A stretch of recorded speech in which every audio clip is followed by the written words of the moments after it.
Good afternoon, everyone. Greetings from Italy this time. We are at the 51st episode of these updates, which unfortunately is a sign of continuing struggle in Myanmar, as we started at the beginning of very soon after the coup and up to today. We still try to document what is happening in the country in the hope that there is more international tension, although as we all know, in these global times, Myanmar is not at the center of attention as it should be. And many people, now that I am in Italy, when they mention conflict in the world, they seem to forget that there is also a conflict in Southeast Asia. So we still try, we still have the honor to have with us Khin Ohmar, a leading activist, peace activist, woman activist, and expert on this issue. And we are still grateful to Ms. Ima as well as Irawadi for their media support that allow us to reach a broader public. So please, Khin Ohmar, without further ado, as usual, we will listen to Khin Ohmar for a while, and then after that, we will open the floor for question and answer. Thank you, Leah. Thanks to the SEA-Junction team for continue to host this event, the monthly update. I'm actually very really glad, like Leah, as you said, the wall is going so, I don't even know what is it, so messy, right? So it's just in this particular time of this chaotic world as we are all facing. But then in the Southeast Asia region, some of the states of the ASEAN, for example, just keep going business as usual as if nothing is happening in their region, while there is a huge problems with regards to human security and peace and stability in the region. And the Burma Myanmar is at the center of the epicenter of this regional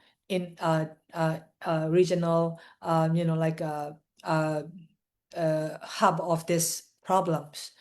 So yeah, I mean, I have been giving you, I think this is my second or third time throughout the past 4 years. So this is actually the fourth or the fifth month of the 6 months time period that I will give you. So I have my last monthly update with you all next month.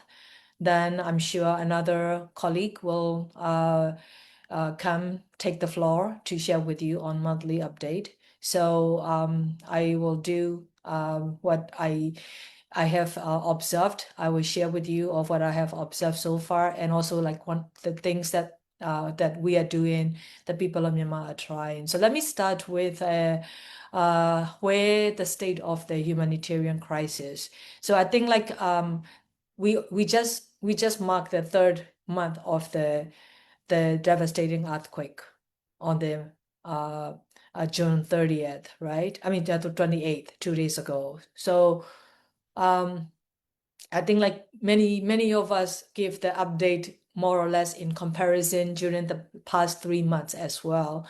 But I think it's something that we need to really like digest, that Myanmar crisis has further exacerbated because of that earthquake and the follow-up aftershocks or the smaller earthquakes and other situation. Also because the military, in spite of that, the natural disaster, the military's ongoing attacks on the civilians in particular are no stopping at all.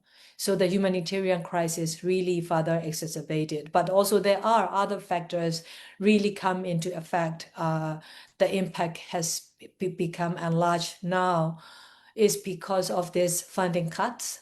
I mean, as you already know, we talked about it in the last month as well, is this US government's sudden funding cuts has already impacted a lot. And I think the needs on the ground, because of the multiple added up crisis one after another, the needs become larger while the funding or the resource got smaller. So that this disproportionate gap is something that is really such a stressful time for us as also the civil society, as well as the national unity government and the ethnic resistance organizations who are providing the public services to the population under their administration areas, is simply because the international aid that has been handed over to the military junta in Naypyidaw has not been reaching to those most vulnerable population, especially those internally displaced population of over 3.5 million. That doesn't include those who were impacted from the earthquake. Yeah, so but they have never received the international aid through the junta, because this is for the junta. It is intentional, deliberate weaponization and obstruction, right? So it's become much harder these days. But like I said before, we keep trying. We all, like, this people to people solidarity approach is something that we keep trying with, including, like a civil society from the neighboring countries and like-minded funders. So there are the whole, the emergency response to the humanitarian ongoing humanitarian crisis is attached with the sustainable solutions, that is local initiatives, how that can be supported so that the communities can actually find their own way of surviving in a more or less sustainable way with whatever locally available. That means, like farming and, or like farming and plantation and, things like that kind of local initiatives are something that, like, we as a civil society are also supporting the local communities. The earthquake aid, like the international donors or agencies are saying that it has reached to the recovery stage and they're needing more funding, right?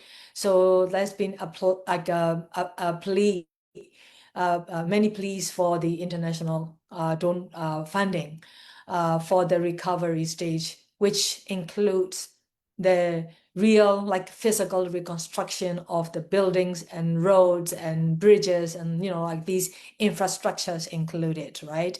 So it's very challenging. It's like I said before, I don't know. I mean, we don't know at this point where the ASEAN or the international donors having conversation with the military junta on this recovery plan stage, which is quite worrying, is because just like what happened in the past, this is the recovery stage is more, it's more easier for the military junta to exploit and corrupt, like and also, like, use for, like, a weaponized and use for their political advantage. So again, this is sort of like a black, kind of like a gray area in a way, where we don't really have a public information available at the moment. So that's something I want to share with you. But I think the donor cuts is not only impacting the internally displaced populations of these millions of people in the country, but also those who are, like, displaced along the border regions in the neighboring countries, including a country like Thailand, where the Thailand has been hosting like 100,000 or so of these refugees from the previous time before 2021, right? And these refugees are still in the camps, but then with this funding cuts, their situation become really dire now. So there are a lot of proposals within the Thai civil society and academia and those who work for the protection of the displaced population in Thailand, to the Thai government to provide temporary protection that includes for the refugees to be able to go out and walk officially, like in which that their labor contribution to the Thai society, Thai economy is going to be more productive, while the vulnerability can be reduced because they will be allowed officially by the government of Thailand, where their income can be also taxable for Thai government, for the Thai for Thailand, for Thai community, Thailand as well. And I think there is a lot of this like like a talk and deliberation on the resources, the human resource of Myanmar people who are displaced in Thailand to become a workforce officially, at least for the temporary time when they are still unable to go back home. And that is mutually beneficial for the Myanmar people as well as for the host society. So I think there's a lot of advocacy on that is also happening right now, but also because we've been hearing the stories about this US aid freeze is not really like, seems like there is no hope. So like many of the agencies may no longer have the financial support to continue by end of July for the refugee population in the camps. But also, what about those who are displaced outside the camp, who have also no protection? I think that is so there is a lot of this both the responsibility for Thailand now being the Human Rights Council member state. So there is also obligation, human rights obligation is even more so than before for Thailand because they are now a member of the Human Rights Council. So they need to look from their international obligation of non-refoulement as well as also the protection within Thailand. I think there's a lot of dialogue needs to happen, which is something that many of the Thai academic and civil society are also trying to have the government to move forward with this kind of policy. So I'm just hoping that is coming to be realized sometime soon before the catastrophe of another level is going to happen also on the border, along the border regions, which is definitely something that should not be in the interest of Thailand or any ASEAN member states at all, no? So that's one thing I want to share with you. I want to also talk about this the ongoing attacks by the junta. As I said, they are not stopping, right? So we are seeing like more like intense more intense airstrikes and the attacks from the sky by other means, not only jet fighters and drones. And also now the military actually come back to increase also the ground attacks. Because, like you have to also remember last year, throughout the whole last year, the military forcibly recruited the young people, right? That includes thousands of children and under 18. Many of them have been forcibly recruited into the army, given training, and being sent to the front line to fight their own brothers and sisters who are from the democratic resistance movement. So you will see this the Myanmar military ground troops are now coming to be more than what you have saw in 2024. It's also because like the military, I will tell you more about that, the military really wants to proceed with their sham election plan. And in order for them to be able to hold such like quote unquote election, to claim that they are holding an election, of course they need to show the coverage of the electoral constituencies, right? So they have lost so much of the territorial control already to the resistance. So they are now trying to reinforce their ground troops to regain or to recontrol the ground territory as well. So I want to share with you about the child situation also, is that the abuse on the children, the forced recruitment is one of the major pattern that we're seeing. And so in that forced recruitment, you're seeing these thousands of young men. And some of them are actually like, when they counter with the resistance forces, of course, they give, like they're not there to voluntarily, right? So they will just surrender and give up, where the resistance forces will be taking them in and like protecting them and supporting them and assisting them, things like that. But also the point that for us to now think is like, what can we, how can we address this children situation? Because ASEAN has the ASEAN Regional Plan of Action for the Children, and that is the ASEAN Commission on the Protection of Women and Children. And this regional action plan is something that ASEAN should be looking into in their current approach to address the Myanmar crisis, which I don't think they are. Because if they do, they will see how the Myanmar military junta is really abusing the children. There is no security for the children. Even when the parents, let's say when the parents were arrested arbitrarily by the military, the children, along with their parents, were in prison. Yeah. So I think these are the things that ASEAN is lacking in their current approach, where we see the military continue to abuse the children along with the other civilians, women, of course. So you see this like thousands of recruitment of children as young as 12 years old. And many of these children being used as informers also, you see. And sometimes they are used as agents to go and recruit more of their colleagues or friends, or like cousins or relatives, to bring into the military. So it's a very severe tactics that the abuse or the violations of the Child Rights Convention, in which the ASEAN needs to really address, also looking into that, because this is, again, the regional action plan come only because 10 member states of the ASEAN are signatory to the Child Rights Convention. No? So the latest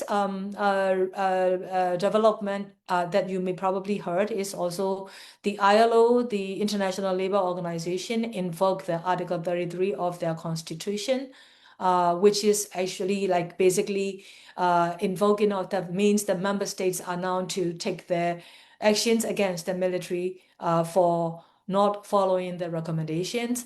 So now it comes to the member states to really take the next steps to take actions, like including the sanctions, for example, like aviation fuel cuts, like arms embargo, things like that. No, so this is something that we hope the member states will actually, member states of the ILO, they will actually take the next step of taking actions. That's something that we hope to see in the coming time. I mean, when I said that children thousands is actually more than 5,000 children. I mean, that's not small number at all, right? So I think the ASEAN is completely not looking into that particular pocketed human rights crisis of the women or the children when they pledge with their regional action plan, like for the children protection or the women protection. So this is something I want to talk about it. I think I shared with you last time that how many of the journalists being in prison, right? So I think that is something is still continue to be a major problem for the people, because they want to report of all these abuses and the violations and the violence that they are facing. But where is the independent media? Of course not under the military control. So there is the independent media operating, like in the resistance control administration areas or from the, abroad. But then because of the US government stopping the Voice of America and Radio Free Asia, so it's been very challenging also with every day of this immense cases of the reports from the ground are not able to reach through the media to the international community as much as it should. So that's why the Myanmar crisis is not getting a lot of attention or equal attention as other big crises also in the world, even though the intensity is not less than Gaza or Ukraine at all. So I think that's one thing. I want to touch on the sexual violence because I just talked about the ASEAN regional plan of action on the women, peace, and security as well. Not only for the children, now ASEAN has the action plan for the women that is in compliance to the or responding to the UN Security Council resolution on women, peace, and security 1325, which marks the 25 years this year. And ASEAN adopted this resolution, this regional plan of action in 2022, which is right in the time when the Myanmar women are facing the sexual violence and assault and sexual torture and gang rape and murder in Myanmar, in the prisons, interrogation center, or in the villages when the military raid and attacks, right? So if you look at the regional action plan of ASEAN on women, peace, and security, which is supposed to cover the prevention as well as the protection and the participation, of course, Myanmar women have been left out from this regional action plan process. Protection, prevention, there's nothing about that. So I have actually proposed to the ASEAN to take a separate process during this Malaysia chairmanship time to ensure that Myanmar women's voices, concerns, recommendations, and action plan are included that is actually led by the Myanmar women, that is supported by the feminist women from the ASEAN, that ASEAN government should actually form an independent delegation or independent committee, because ASEAN Commission on Protection of Women and Children has no mandate. You know, that commission has no teeth, and it has to change really, just like the ASEAN Intergovernmental Commission on the Human Rights. The same thing. There is no protection mandate. They cannot look into the cases. They cannot monitor. You know, they cannot receive the report. So what do they really do? Research. Probably that's the end. I don't know.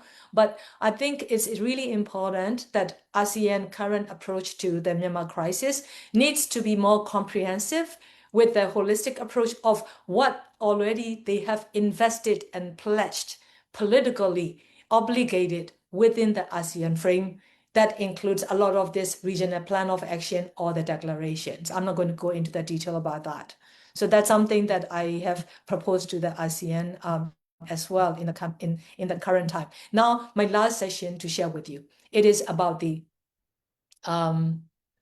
what the military is doing right now. You see, like 2025 is very critical, right? Because the free and fair election held in Myanmar the last time was 2020. Then the military actually bully and tried to take away the people's vote with that this illegal coup attempt that they failed even after 4 years. However, they are not giving up with their plan to change the shell, to change the name. So it's not new to them. They did it back in 2010. You know, they actually held the election by themselves, basically. And then those quote unquote, you know, like civilians, political parties under their control, the proxies of the military, of course, joined them. They are just tiny minorities within the junta's election plan. Many of them are actually led by like drug warlords, for example. You know, so it's basically the criminal gang coming together under the constitution, quote unquote, you know, with the facade election to change their uniform, right? So now I think that is the plan that the military is actually speeding up at the moment as we speak. They are speeding up with this moment. This plan. So they are even showing off the election, you know, like a voting machine, and they are speeding up with the voter list, for example. So that a lot of these things are happening. And just a few days ago, the military actually allowed their proxies, allies, or the proxies groups to hold what they call as peace forum in Naypyidaw.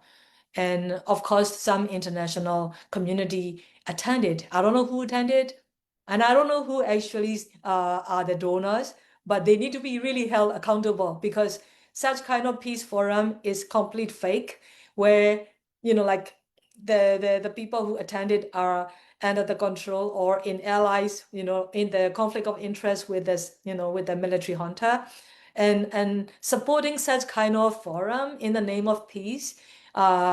These donors, whoever those donors, the upcoming further violence by the military, they need to be held accountable also, because they are complicit with their money. In fact, it's not even their money, right? It's the money, the funding comes from the taxpayers of their citizens. So I don't know whoever the donor countries are. I am pretty sure the people of those countries, the taxpayers, if they know their taxpayer money are being used to empower the Myanmar military, oh my gosh, I can imagine how upset the citizens will be. And I think that's something that we really need to look into as well. I think just another part, my last part that I want to share with you is, it seems like the military is also doing a lot of internal punishment to their own ranks, you know, including the high levels. Because, you know, like if you really understand or look into the Myanmar military's institution, the way how it is constructed, they have total of 10, what they call is LID, the light infantry divisions. That division is across the country, really, right? So they have 8 out of 10 total. The commanders of those LIDs either been arrested, killed, or captured, or surrendered to the resistance, basically. So they are losing the territory, means they are losing the command, right? They're losing the command. So if the commanders are captured by the resistance, of course the resistance will keep them as the prisoner of wars. However, those who were not captured by the resistance, but then if they are actually going back to their headquarters, their superiors basically arrest them, imprison them, not only them, but also their family members, you see. So there's a lot of internal punishment is also happening. So what I can conclude at this point in this particular month of the update is, in the next coming months, is hugely critical for those who are dealing with the Myanmar crisis to ensure things don't go further exacerbated or further, like, you know, deteriorate and worse than where they are now. That includes for the ASEAN to take a very clear public stand, and or the political position together to basically say that they don't accept the military-led election, quote unquote, because there is no legality, there is no legitimacy for this military to hold any election at all, even under their own constitution of 2008, right? But also because the whole country is against this military, and the federal democracy building blocks are happening in different parts of the country now, in the Karen, in the Karani, in Mon, in Chin, in Sagaing, in Magway, even in Mandalay. You will see this interim governance arrangements, constitution draftings, the policies are being developed, service provisions are being given. Like even in the earthquake time, the National Unity Government, their health, you know, and the humanitarian units on the ground were quietly able to perform, including like, you know, operations and other service provisions, for example. So the ASEAN really needs to take the political courage at this point and take at least 3 immediate actions now.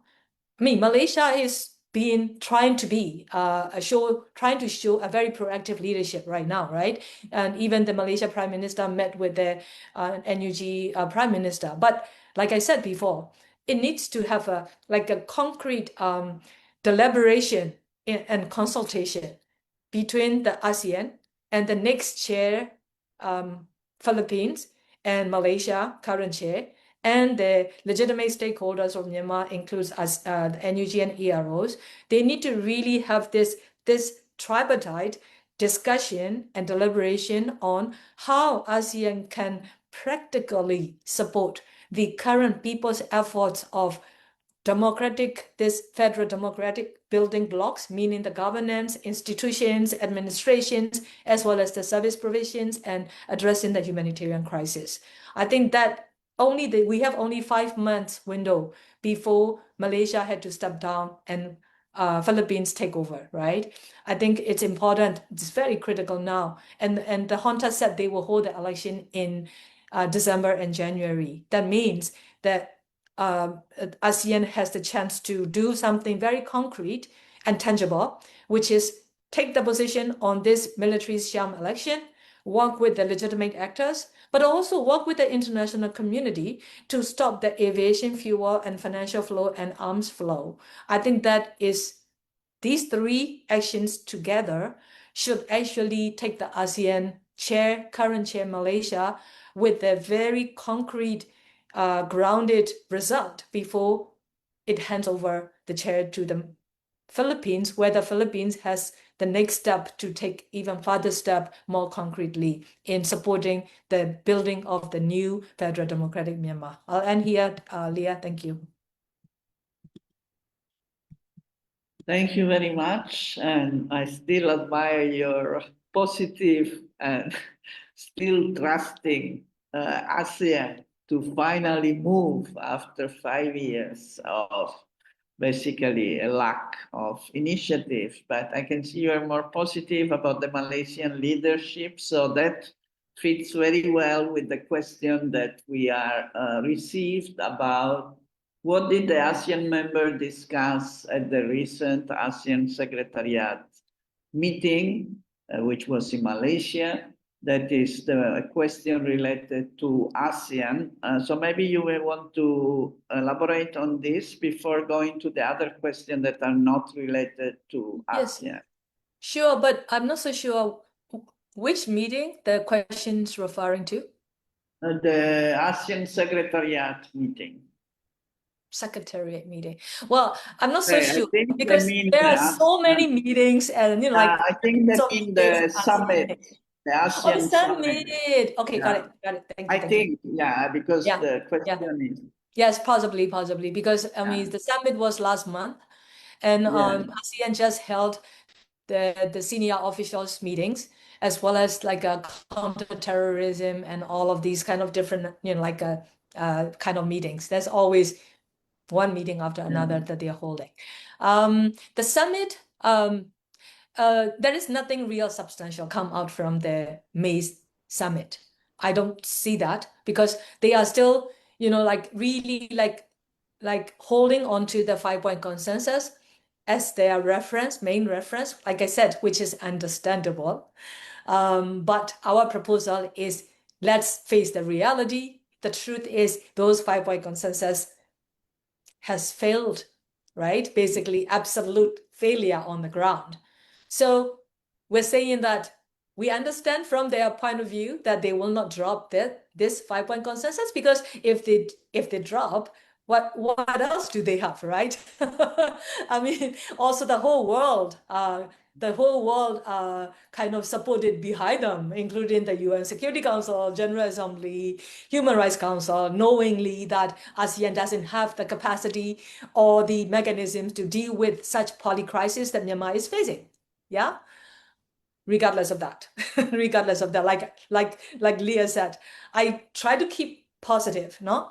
It's also because, I mean, like we are a part of ASEAN, regardless of, like how we see the ASEAN as a regional bloc still being not only being ineffective, but in fact, sometimes we feel like, being a part of ASEAN really hinders our people's democratic movements agenda.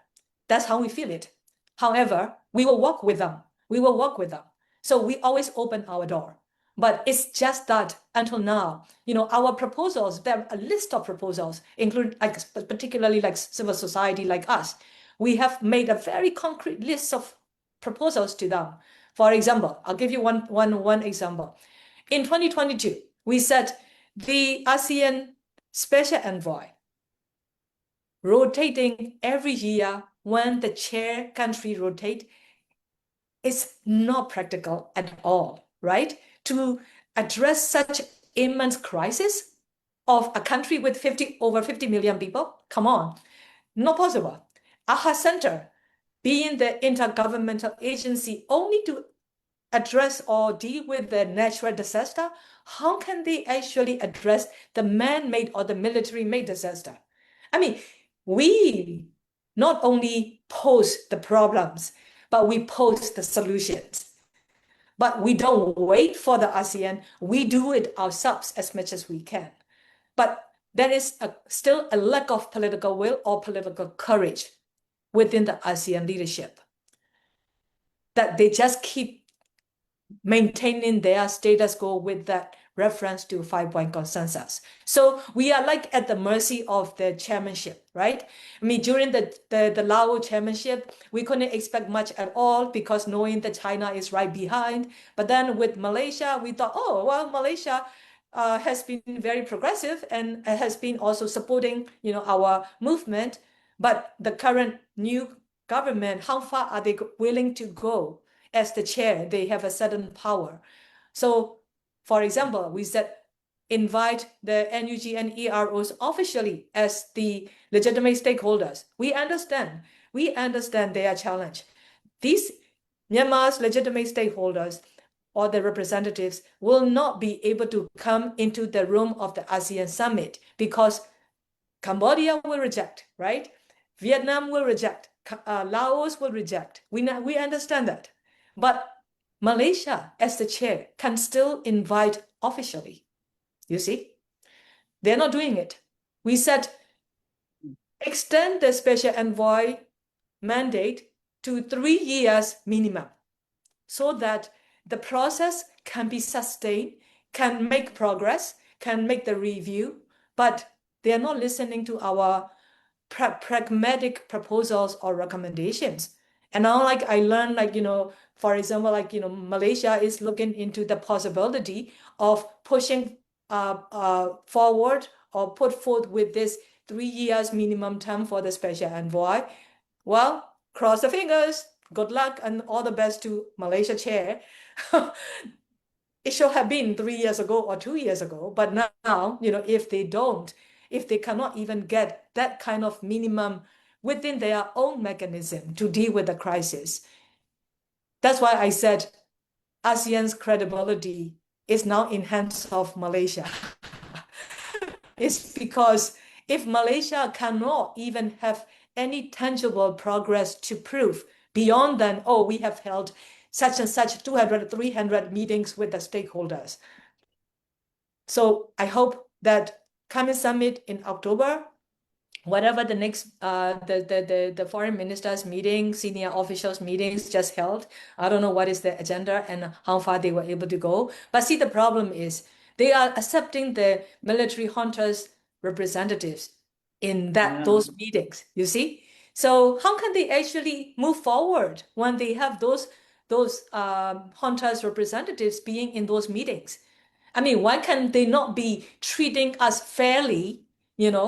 Okay, we're not going to have the NUG, but we're not going to have the hunter reps either.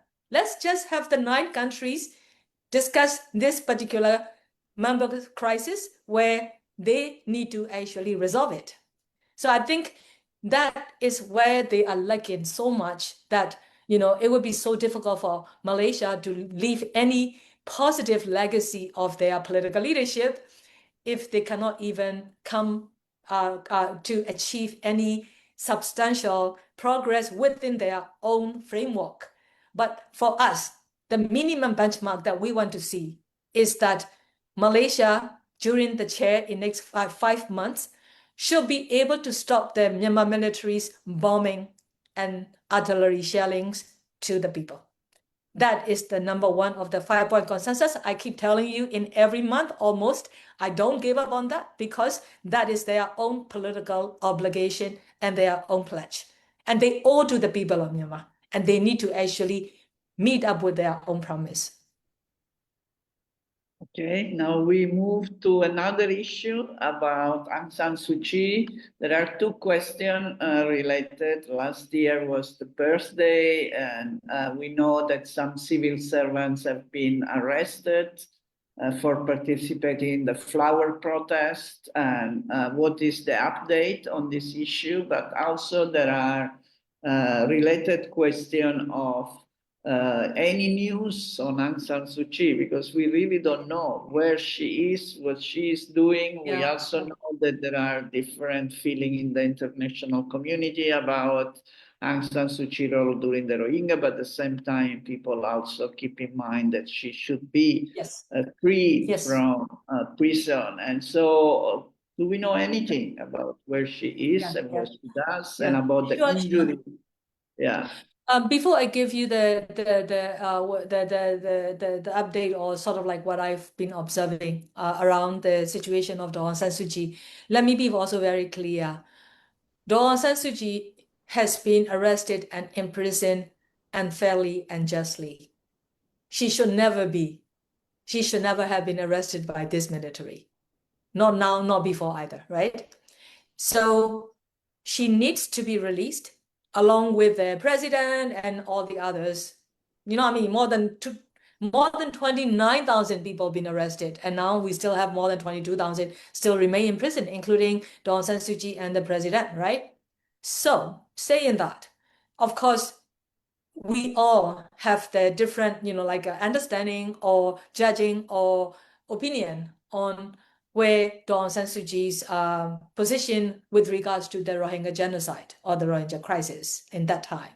So I see two separate things where when it comes to the Rohingya genocide, it's something as the civilian leader, Daw Aung San Suu Kyi, or that time of the president, they need to answer to that particular genocide orchestration or the implementation of the military, because regardless of how much power that they had under the military's 2008 constitution, they were the elected people's representatives, civilian side of the elected people's representatives. So they do also need to be held responsible to respond and answer of what they know, what they don't, where their roles are. So that's a separate thing. But now, coming back to Daw Aung San Suu Kyi, she's 80 years old. She just turned 80 on June 19th. So there are a lot of like campaign for her release all over the world. And her younger son, Khin, he's been at the forefront, joining the Myanmar people, diaspora across the globe, and tried to do his best to have communication with his mom. Of course, not getting, right? What I was quite worried when the earthquake happened, because it's right in the areas where the Naypyidaw got really impacted, also like affected very, very badly, right? And we don't know exact location of where she is. She's no longer, in any of those prison or like that. She's alone somewhere that they have kept her.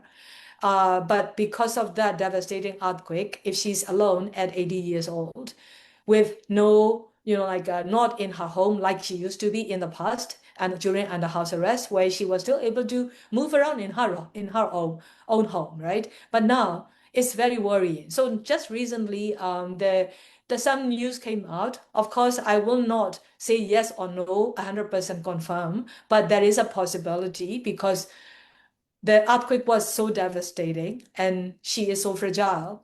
I mean, fragile as a 80-year-old lady alone by herself in the very solitary confinement position. I mean, imagine, right? No, possibly like putting her there itself already is a mental torture already. Just like one of this Myanmar prisoners witness, or one organization, sorry, I forgot their name, they just talked about it in their reporting.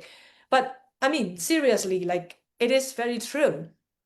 I mean, Daw Aung San Suu Kyi is like her what do you call her practice of her inner strength has been very strong. You know, I mean, she has faced this military bully for ever since she was 45 years old. I mean, so that means in the last 35 years, right? But she is with the physically that we all need to be concerned. So we heard that she got injured of her arms. Whether that is 100% confirmed or not, that I cannot say for sure. But that is, I take it as quite a possibility, whether arms or legs, or it could be anything. So I think, you know, like that's why you will see that the release of political prisoners is also including Daw Aung San Suu Kyi and the president is a top agenda. But one thing we also need to be very clear here, because some people make a mistake back in 2010. You know, in 2008, 2009, when we campaigned to the United Nations and the ASEAN to really campaign for the release of political prisoners and Daw Aung San Suu Kyi altogether before military held the election, well, the UN also called for it. ASEAN didn't even really mention, you know, like didn't even have the courage to even mention her name that time, no? But at least for now, they should be able to mention her name, right?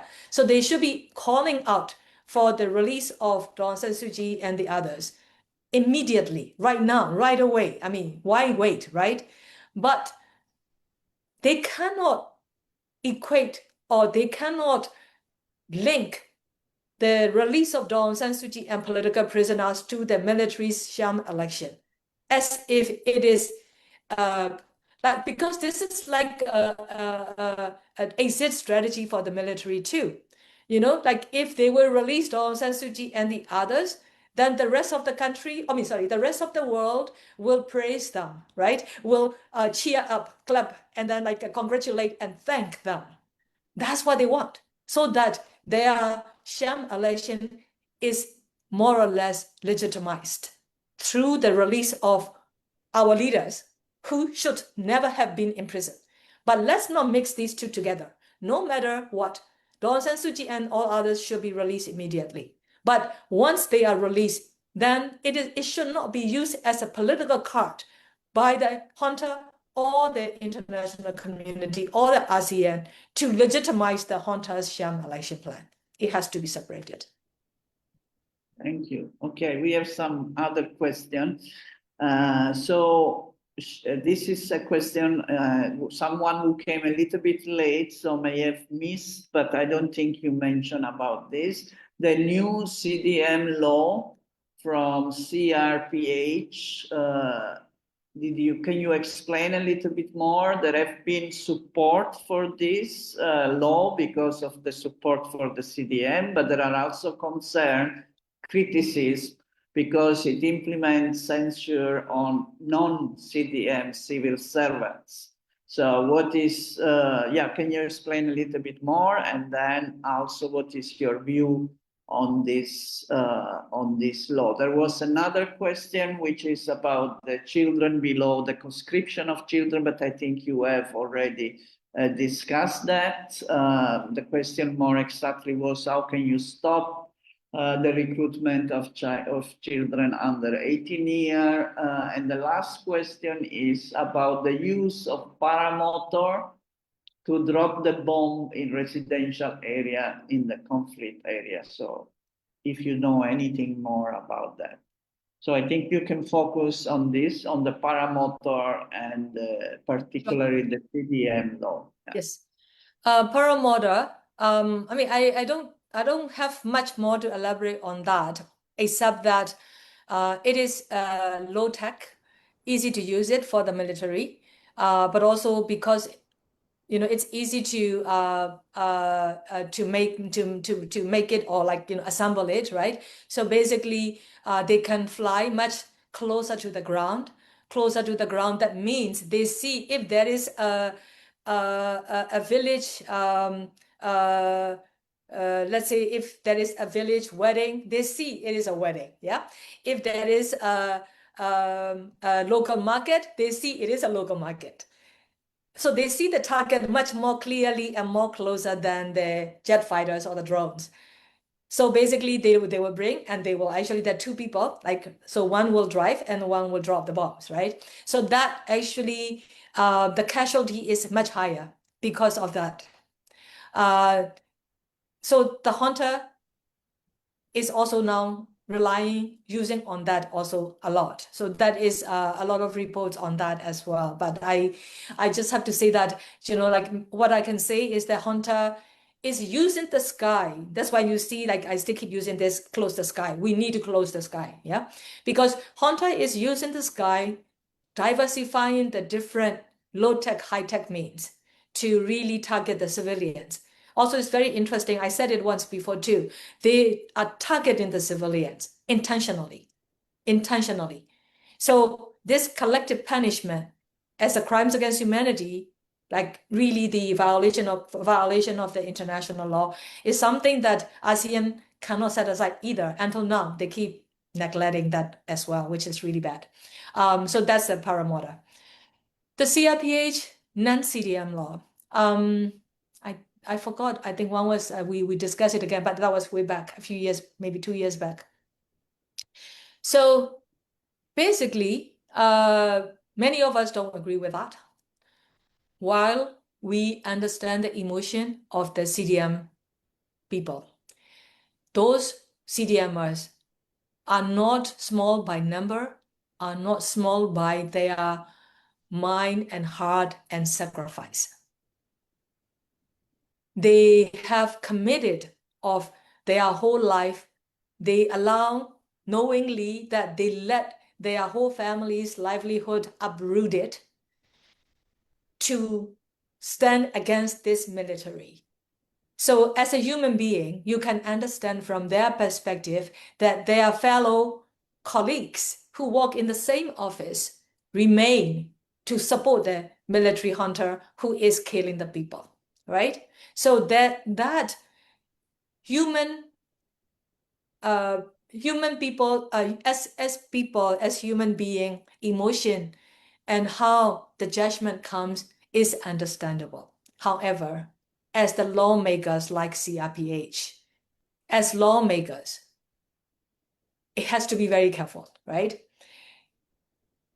So they kind of like put it black and white, like CDM, non-CDM, meaning like those who join the revolution and those who support the military junta. It's not that black and white either. There are those who are staying where they are, but quietly, like turning their eyes and ears, like deaf, so that the revolution can do the work as it needs to.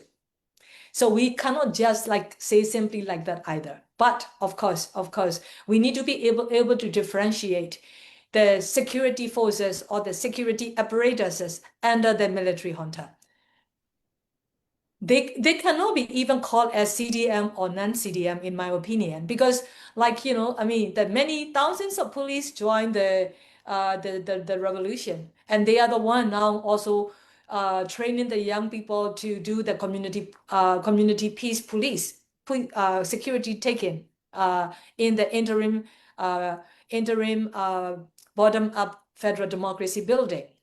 Many from the army also join, and they are the one also training the young people and fighting along with the young people, right? So we know that. But however, of course, this is the oppressive security apparatuses that operated under the direct military command for many decades. And they are the ones who control and who are the eyes for the military and surveillance. And they continue to remain in the public domain. And they are, in fact, are not the civilians who didn't join the CDM. So we need to be able to differentiate that, right? But I think it's challenging. So as the lawmakers, when like a CRPH as lawmakers, making a law that will recognize and honor the CDMs, that's great. But making a law that will punish those who don't join the CDM then is no longer in line with the international legal obligation as lawmakers to protect the rights of the people. of course, many people will be very angry to hear me or upset with me or against of my opinion or many of our civil society opinion. We have the same opinion that we should still not have any law or regulation to punish the non-CDM. But we should definitely protect and we should definitely support the CDMers, which my organization still continue to support the CDMers up until now with their ongoing contribution to the federal democracy building, ongoing contribution to the children's education or health for the public. We continue to support as much as we can. So I think that's something I just want to share. I know there is one more question left, which I totally forgot now. I think it's a child soldier, right? Which I actually said well, it. yeah, I think you talked already was about the Thai children, the Myanmar children below 18 years, the conscription, and what can the international What can community international do? do? I think Yeah. let me just give one more point though. I mean, I'm not going to give you the data anymore. There are like more than at least like over 4,000, 5,000. That is according to the UN documentation, but it could be higher as well, you see. But compared to the over 18, because the conscription age is between 18 and 35 for the men, but the military is conscripting even up to 60, 65-year-old men, you see, but also at an age like 12 years old boys, right? I think for those who are adults, like they will find their own way, try to leave the country in different means. But those who are children, they will have much harder time. And also their parents, imagine of how the parents are actually, especially if they are in the rural areas or some level of conflict areas, how can they ever feel safe to let their children go to school, even in the city like Yangon and Mandalay, right? Like I think I told you also, even right after the earthquake on March 28th, just in the 24 hours at night, the military people still going around and collecting the people that they already have on their list from Mandalay, where most severely hit by the earthquake. And even now, as they want to, like I said, they want to send out more troops to recontrol the territories that the democratic resistance already gained or already are under their control. So they are try to force the young people. Children are most vulnerable, of course, because what can they really do? I mean, they don't have a passport to go. They don't have even the ID yet, right? So the UN Secretary General report is, as a first step, it's good because the UN is already recognizing the problem. But like I said, the ASEAN needs to look into that. The Secretary General's report, which was launched not long ago, really. So the ASEAN needs to look into that, and ASEAN needs to compare the notes with their regional plan of action for the protection of children, which they are completely neglecting the children from Myanmar. So now they have to discuss what are we going to do to protect these young children in Myanmar, that's why I'm saying that ASEAN needs to go beyond the 5-point consensus to address the crisis. The solution needs to be holistic. That includes the protection. That includes the accountability and justice, access to justice, and to hold the perpetrators accountable, but also protect the people who are most vulnerable, such as the women and these young children who are being forced into this killing field. So I think what we need to do is we really need to raise our voice to the ASEAN that they need to actually look into these protection measures which they have neglected in their 5-point consensus. So thank you very much. I think with this, we are ending our episode for today. Just few announcements. We also have a small grant program, as you know, that we have focused this year on the crisis in Myanmar, particularly in the earthquake area. We have received more than about 70 proposals from Myanmar that was only restricted to the area struck by the earthquake. So it's quite a large number. And we are now selecting, unfortunately, we will not be able to fund all of them, but we will try to fund as much as possible of those proposals. So at the end of July, we plan to announce probably at the next update, which will be on the 31st of July. So we will then also announce the grants that have been, by then will be known who has received it. We also, as a matter of transparency, we have for the fundraising that we have done for the photo exhibition on the earthquake of Myanmar, together with Platform 36, we have raised about 150,000, if I am not mistaken, baht, which have already been delivered to 5 organizations on the ground, which indeed provide help for rebuilding house or water and sanitation and other basic needs. So those have reached the ground. I think I can assure that, and I want to thank all the people, particularly I need to stress mostly were Thai people who have donated very generously. So in spite of the negative news on Thai people about how they view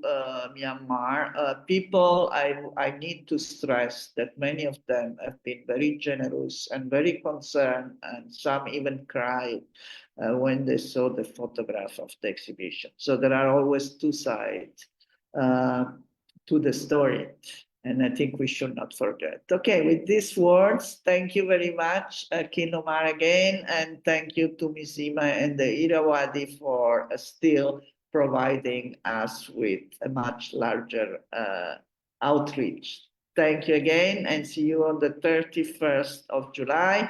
Like Khin Ohmar said, will be our last time for this round, but who knows for the future. Bye-bye. Bye all. Thank you so much. Thank you.